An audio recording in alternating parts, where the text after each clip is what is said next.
तो कैसे हैं दोस्तों? शानदार। मैं भी शानदार दोस्तों। आज का ये वीडियो मेरा रहेगा रक्षा मंत्री हमारे जो राजनाथ सिंह हैं उनके बयान पर। रक्षा मंत्री राजनाथ सिंह ने जो बयान दे दिया है कि उनकी जो चेतावनी है वो चाइना के लिए सीधे तरीके से है, क्योंकि चाइना ने जो ग्लोबल उनका मुखपत्र है, जो उसमें जो चीन की गवर्नमेंट जो सारी बातें कहना चाहती है वो अपने समाचार पत्र में कह देती है, क्योंकि वहाँ कोई डेमोक्रेसी जैसा कोई सिस्टम नहीं है। उनकी जो मनमर्जी रहती है उनको वही करना है।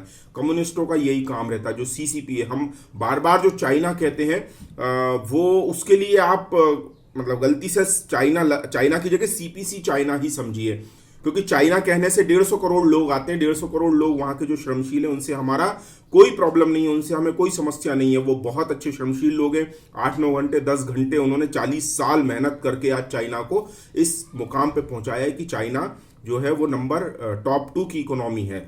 भारत सहित सारे दुनिया को ये चीज सीखनी चाहिए कि किस तरह श्रमेव जयतु होता है। यहाँ कोई प्रॉब्लम नहीं। प्रॉब्लम हमारी आती है सीपीसी चाइना से, जो एरोगेंसी में भारत की सीमाओं को सम्मान नहीं करता, भारत की सीमाओं का सम्मान नहीं करता, और आज भी हमारे लद्दाख में लेके बैठा है। और भारत में समस्या इस तरह की है कि यदि मान लीजिए बांग्लादेश में प्रॉब्लम आती है तो भारत का जो कलकत्ता लगा हुआ है वहां प्रॉब्लम आती है। जब हमारे यहाँ पर पाकिस्तान तरफ लाहौर और रावलपिंडी तरफ सिंध तरफ प्रॉब्लम आई तो भारत के जो लगे हुए प्रांत थे वहां पर जो वहां की माइनॉरिटी है, यानी जो कम्युनिटीज हिंदूज हैं, वो यहां पर आने लगे। सेम वे में अगर मान लीजिए तिब्बत में प्रॉब्लम आई 1959 में, चाइना की एट्रोसिटीज वहां बढ़ने लगी तो तिब्बत से बौद्ध धर्मावलंबी यहां पर आने लगे। अब ये क्या होता है कि भारत के लिए ये चीजें सीधे तौर पे मुश्किलें करती हैं, क्योंकि इतने लोगों की भावनाओं को संभालना, इतने लोगों का खाना पीना रहना, सारी चीजें उनको देना संभालना, वो सारी चीजें कठिन हो जाती हैं। तो राजनाथ सिंह ने भी सीधे सीधे तौर पर उनको चेतावनी दे दी है कि इस तरह की हरकतों से चाइना बाज आए, और यदि आपको युद्ध ही लड़ना है तो बिल्कुल युद्ध के लिए भी भारत की तैयारियां पूरी है, उसमें कोई दिक्कत नहीं है। आप युद्ध चाहते हैं तो युद्ध होगा। वॉर मोंगरिंग, युद्ध उन्माद, ये बिल्कुल ठीक नहीं है, लेकिन अगर युद्ध थोप ही दिया जाएगा तो युद्ध लड़ा ही जाएगा, इसमें कोई दिक्कत नहीं। और वो देख भी लिया है। विकास बटालियन जो हमारी SFF है, जो हमारी फ्रंटियर जो फोर्स है, वो किस तरीके से लड़ी है, क्योंकि उसमें सबसे बड़ी बात मैं आपको एक चीज बताता हूं कि उसमें वही तिब्बती युवा लड़ रहे हैं जो चाइना से प्रताड़ित होकर, सीपीसी चाइना से प्रताड़ित होकर, उसकी एक्सपेंशनिज्म पॉलिसी से तंग आकर वहां लोग आत्महत्या कर लेते थे कि चीनी सरकार गवर्नमेंट जो है वहां पे इतना तंग करेगी, उससे अच्छा मर जाए, आत्महत्या कर ले। वो लोग जब तिब्बत में आए, अच्छा जब ये इन लोगों का हमला हो रहा था सीपीसी चाइना वालों का, तब वो लोग निहत्थे लड़ रहे थे। जो उनके हाथ में था, मतलब डंडा था, डंडे से निहत्थे थे जो हाथ में था, क्योंकि हथियार तो थे नहीं, वो बंदूकों से लड़ रहे थे उस समय, और ये लोग निहत्थे लड़ रहे थे। लेकिन लड़के भी उन्होंने बहुत फाइट दी, ऐसा नहीं है कि सरेंडर कर दिया था एकदम। अब यहां पर भारतीय सेना जो SFF है वो हमारे हमारी मिनिस्ट्री है उसके अंडर कंट्रोल आती है, लेकिन सेना को साथ देते हुए ये पूरी तरह लड़ती है। तो ये सबसे बड़ी समस्या चाइना के लिए है कि जब जो नियाम तेंजिंग, आई होप मैं सही प्रोनाउंस कर रहा हूं, जब ये हमारे रणबांकुरे, इस बटालियन के रणबांकुरे वहां पे शहीद हुए, वहां वीरगति को प्राप्त हुए, तो जो वहां नारे लग रहे थे हिमाचल प्रदेश में, भारत माता की जय और तिब्बत देश की जय, ये मुझे नहीं पता भारत की मीडिया को मीडिया के कान इन नारों को सुन सकते हैं कि नहीं सुन सकते। हम सोशल मीडिया के लोग तो इन नारों को सुन सकते हैं और हमारे तो रोंगटे खड़े हो जाते हैं, क्योंकि कहीं भी किसी भी देश में इस तरह की घटना नहीं होती है कि उस देश के साथ साथ उनके जो मूल देश है, ये इजराइल जब दुनिया भर में सताया जा रहा था 2500 साल पहले, तब भी वहां से इजरायली लोग दुनिया भर से सताए हुए थे, वो दुनिया के अलग अलग देशों में जाने लगे। कुछ लोग भारत में भी आए। तो जब इजराइल बसाया गया तब भी यही कहानी हुई थी कि दुनिया भर से लोग जब इजराइल आ रहे थे तो रोते गाते पिटते हुए आ रहे थे, लेकिन भारत से जाने वाला इजरायली मूल का व्यक्ति जो है वो हंसता गाता और तसल्ली से गया था। तो वहां के लोगों ने पूछा, भैया तुम कहां से आ रहे हो जो तुम्हारे चेहरे पे शिकन नहीं है और बल्कि बहुत हंस रहे हो? तो बोले हम भारत से आ रहे हैं। और बोले और वहां से कुछ लोग बोले हम अपने पितृ देश, बोलते हैं वो इसराइल को, बोले पितृ देश के लिए आए हैं, जाएंगे हम अपनी कर्मभूमि मातृभूमि भारत में। और अभी भी इसराइली लोग भारत में रहते हैं, बाकी लोग वहां जाके इसराइल बसा लिया। ऐसा ही तिब्बत के साथ है। तो भारत का ये पुराना इतिहास रहा है। भारत अपना छोटा देश हो, बड़ा देश हो, कभी अपनी सीमाओं का उल्लंघन नहीं करता, और ना ही हम ये बर्दाश्त करेंगे। पिछले 10,000 सालों का हमारा ये इतिहास है कि हम अपनी सीमाओं का उल्लंघन किसी तरह से बर्दाश्त नहीं करेंगे, चाहे हमारी वायुसेना हो, और फिर चाहे हमारे हिंद महासागर में, इंडियन ओशन में, चाहे हमारी नेवी हो, हमारी जो जल सेना है उसकी तैयारियां हो। और फिर आप देखिए अंडमान निकोबार के पास जो मलक्का स्ट्रेट है, वो इतना नैरो स्ट्रिप है, कोई 20-25-30 किलोमीटर का है, कि वहां पे भारत बिल्कुल बेताज बादशाह है। वहां चीन की सारी हेकड़ी भुला दी जाएगी। इसी चीज को ध्यान में रखते हुए चीन जो है वो उसकी अपनी जो ऑक्टोपस वाली उसकी स्ट्रेटेजी होती है चीन की, वो थाईलैंड को फंसाने की कोशिश कर रही है। थाईलैंड देश जो है वो वहां पे मलक्का स्ट्रेट के पास लगा हुआ, अंडमान निकोबार के पास, तो उसकी पतली से स्ट्रिप नीचे जाती है, और 2 स्टेट वहां पे मुस्लिम डोमिनेंसी के है, और नीचे मलेशिया है जो मुस्लिम देश है। वहां बीच में से वो एक नहर निकालना चाहता है। उसका इतना ज्यादा कर्जा पड़ जाएगा, इतना ज्यादा कर्जा हो जाएगा कि वो अगला नेपाल या अगला तिब्बत या अगला श्रीलंका बन सकता है, थाईलैंड। तो थाईलैंड की गवर्नमेंट को भी समझना चाहिए। हमारे यहाँ सीधे प्रधानमंत्री ऑफिस भले ही ना कहे, पर किसी छोटे मोटे PAI रैंक के किसी व्यक्ति से जरूर एक एडवाइजरी निकाल दीजिए कि थाईलैंड के उस एरिया में जाना थोड़ा रिस्की है, और आप अपनी जिम्मेदारी से जाएं, क्योंकि वहां फलाना ठिकाना ऐसा कुछ ऐसे थॉट प्रोसेस बन रही है कि वो मलेशिया में मिलना चाहते हैं या वो अलग देश की मांग करना चाहते हैं। थाईलैंड की जो सरकार है उसके कान खड़े हो जाएंगे, और वो जो नहर जो निकाल रही है वहां से, वो नहर निकालने में वो पीछे हट जाएगी, क्योंकि उसको दोनों तरह से नुकसान है। एक तो उसके 2 स्टेट जो है वो पूरे मेन लैंड से उससे कट जाएंगे, और नीचे मलेशिया लगा है जो मुस्लिम डोमिनेंस का है, और जो 2 स्टेट वहां से कटेगी वो भी वहां पर मुस्लिम डोमिनेंसी है। तो वो वैसे ही वहां पर थाईलैंड गवर्नमेंट को वैसे ही वहां पर बहुत सारा अपनी फोर्स लगा के रखनी पड़ती है, क्योंकि वहां पे आए दिन हमले होते रहते हैं, और अगर बीच में से नहर निकल गई तो फिर तो वो पूरा ही वहां से कट जाएगा, और वो एक अलग देश बन जाएगा, या उसमें मलेशिया अपना कब्जा कर लेगा। तो थाईलैंड इस तरह से अपने क्षेत्र को खो देगा, और ऊपर से कर्जे के जाल में भी फंस जाएगा, क्योंकि चाइना बदमाश देश है, ऐसा कोई सगा नहीं जिसे इस दुष्ट ने ठगा नहीं।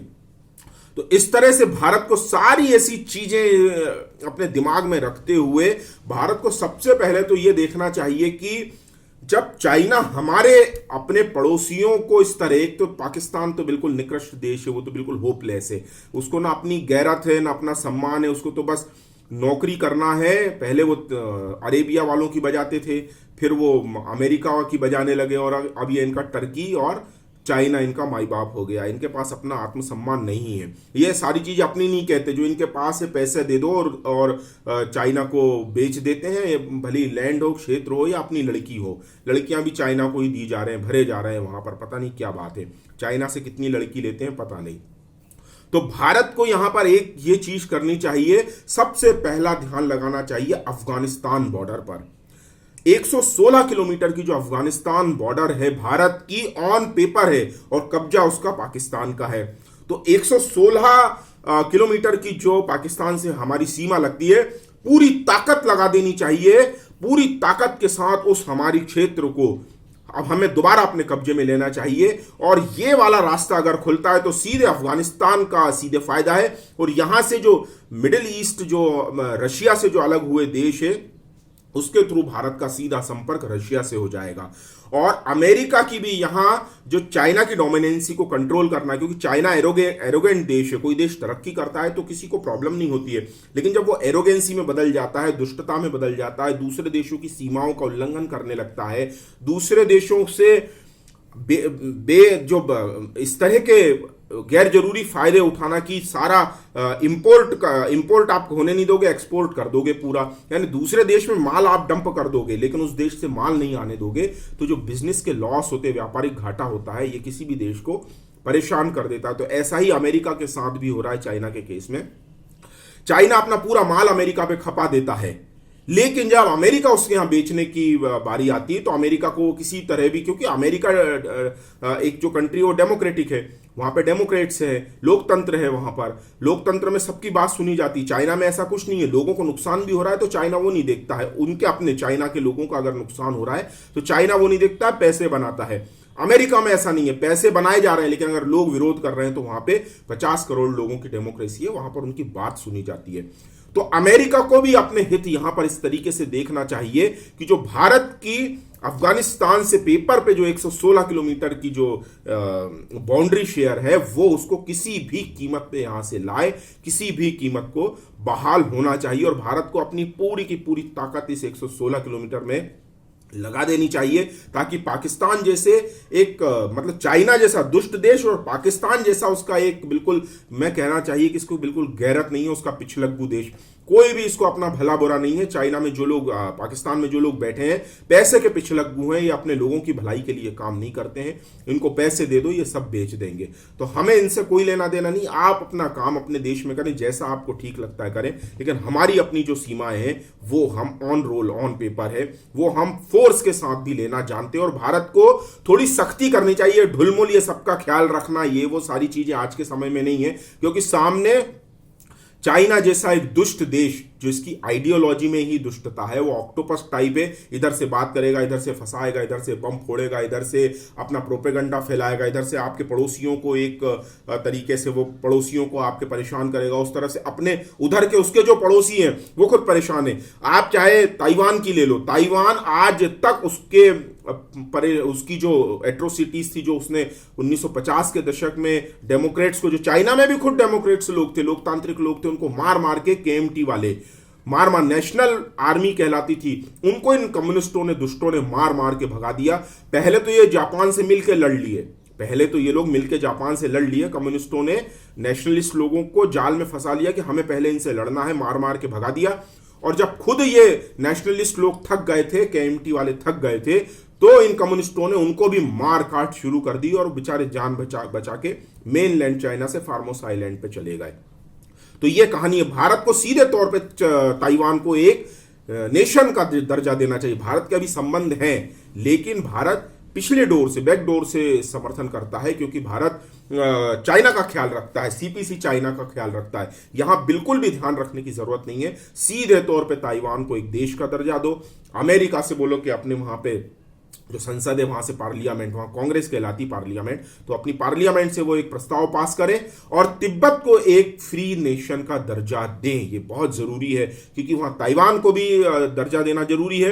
पूरे देश, दुनिया के जितने भी देश है, डेमोक्रेटिक देश है, वो ताइवान को दर्जा दें देश का और अपने एम्बेसी वहां पर खोलें। इसके बाद भारत को चाहिए कि जापान के साथ टाई अप कर ले, कि यदि जापान पे हमला होता है तो वो भारत पे हमला माना जाएगा, और सेम वे में भारत पे यदि हमला होता है तो जापान के ऊपर हमला माना जाएगा, क्योंकि जापान का ऐसा ही टाई अप अमेरिका से है। तो इनडायरेक्टली ये टाई अप हमारा अमेरिका से हो जाएगा। अमेरिका से डायरेक्ट टाई अप में थोड़ी सी प्रॉब्लम, क्योंकि अमेरिका दुनिया भर में लड़ता रहता है। हमें वो सारी चीजें, अच्छा या बुरा, ये आप कमेंट करके बता सके कि अमेरिका दुनिया भर में लड़ता है, वो अच्छा है या बुरा है। ये मेरा परसेप्शन नहीं है। हम अपनी सीमाओं के लिए लड़ते हैं। आज हमारी अपनी सीमाओं पे ही बात आ गई है, तो हमें जापान और अमेरिका से टाई अप बनाना बहुत जरूरी है। जापान से द्विपक्षीय ऐसे टाई अप बना लिए जाएं कि दोनों देशों पे हमला होगा वो एक दूसरे देशों पे हमला माना जाएगा, तो इनडायरेक्टली अमेरिका से ही हो जाएगा। वहीं रशिया जो अमेरिका का धुर विरोधी रहा है, यहां पर भारत ही एक ऐसा देश है जो रशिया को भी एक टेबल पे ला सकता है, क्योंकि चाइना ऐसा कोई सगा नहीं जिसे चाइना ने ठगा नहीं। ये दुष्ट रशिया को भी ठगेगा अपनी पैसों की ताकत के बल पे। वो तो रशिया फोर्स वाला है, बम फोड़ने वाला है, इसलिए चाइना अभी चुपचाप बैठा है। जहां रशिया थोड़ा कमजोर, अमेरिका कमजोर हो गया, भारत कमजोर हो गया, तो ये रशिया को भी नहीं बख्शने वाला। इसलिए रशिया को भी चाहिए कि अपने टाई अप्स, लॉन्ग टर्म के टाई अप्स भारत के साथ बनाए, और अमेरिका के लिए थोड़ा सा ही इनको साथ में आने की जरूरत है, बातचीत करने की जरूरत है, क्योंकि अभी पहला और आखिरी मैं कहूंगा, ये कम्युनिस्टों का जो धड़ा है ये गिरना चाहिए। ये चाइना जो है इसको गिरना बहुत जरूरी है, और यहाँ पे एक डेमोक्रेटिक गवर्नमेंट आनी चाहिए। तो ठीक है दोस्तों, इस वीडियो में मेरी कोई बात छूट गई होगी तो आप मुझे लिख के बताएं, कमेंट करके बताएं। और मेरा वीडियो बहुत सब्सक्राइब करें दोस्तों, बहुत समय लगता है। आप अगर मेरा वीडियो सब्सक्राइब करेंगे और शेयर करेंगे तो मेरा ज़्यादातर समय कंटेंट में निकलेगा, मैं कंटेंट में दे पाऊंगा। और जो मित्र मुझे सहयोग करना चाहते हैं फाइनेंशियली, उनको मैंने बैंक डिटेल इसमें दे दी है, वो फाइनेंशियली सपोर्ट कर सकते हैं। Thank you very much. Bharat माता की जय।